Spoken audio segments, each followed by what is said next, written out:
Okay, so guys, honestly, I don't even know what to make videos about at this point. And I'm going to be talking about that in this video today. But first, what I've been doing is I've been sharing my revenue numbers and profit numbers every time that I made a video. So I skipped Sunday because it's Monday today, and I take a day off. But yesterday I did around 4,300 in sales, and today so far it's about 4 p.m. I've done about 2,600 in sales. Here are my sales so far for right now in the last 30 days. And Inventory Lab is showing 2,800 in profit sold so far. So doing really well. It's November, coming into Q4. Amazon is going really well. Primarily, and this is related to the topic of this video, primarily my business model is I purchase items from stores like eBay, Mercari, Facebook Marketplace, and I sell them on Amazon. FBM, not FBA. That's primarily how I like to do it. And so the topic for this video is I really don't know what I should be making videos about at this point. Because I could teach you guys to buy items from eBay and sell them on Amazon. But here's the thing is that over the last 6 to 9 months, there's been a big increase in suspensions. Like I've literally known people who have been suspended and lost their accounts. Thankfully, still a majority of people are fine with it. But the thing is most people, they want to do FBA and they will not do FBM. And FBA is a higher risk of getting Section 3 and or suspended because number one, for sure, your inventory is at FBA.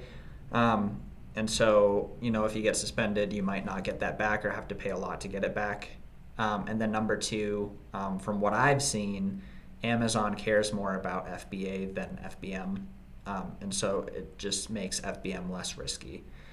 And then also getting started with eBay to Amazon is pretty difficult because also a risk factor for this is whether you're treating this like an actual business and doing business-like numbers.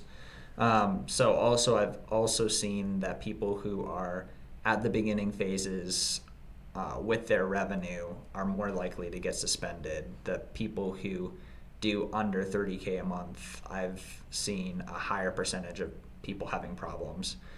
So those two things together, it kind of is a hard business model to start at the moment. Like it's a very good business model if you're dedicated and you're gonna do it. But for me to make YouTube videos and be like, yeah, this is a super good business model for beginners to get into in 2024.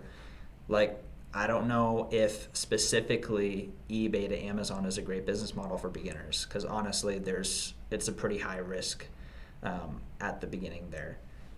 And so it's not really something to build a YouTube channel around. I mean, I feel like I'm kind of known as someone who does eBay to Amazon and does that well. So I can make content about that, but it's do I really want tons of new beginners to try this and then 5 months later they put 10K into this and they just get suspended? That's no fun. So do I just talk about kind of the fundamentals of Amazon, how to use 𝗖cie, how to do Inventory Lab shipments, how to actually run a business? Do I talk more about business tips and how to scale whatever business model that you're doing?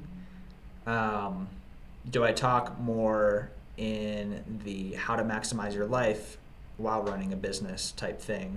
Or do I just talk about whatever I find interesting in? Or do I just talk about my journey and what I'm learning in learning how to do real estate and delegating my eBay to Amazon store and all that? I'm very curious your guys' thoughts. I would probably just lean towards talking about whatever I find interesting and business related. But yeah, very curious your guys' thoughts. That's kind of all I have to say today. Hope you guys have a great rest of your day and take care.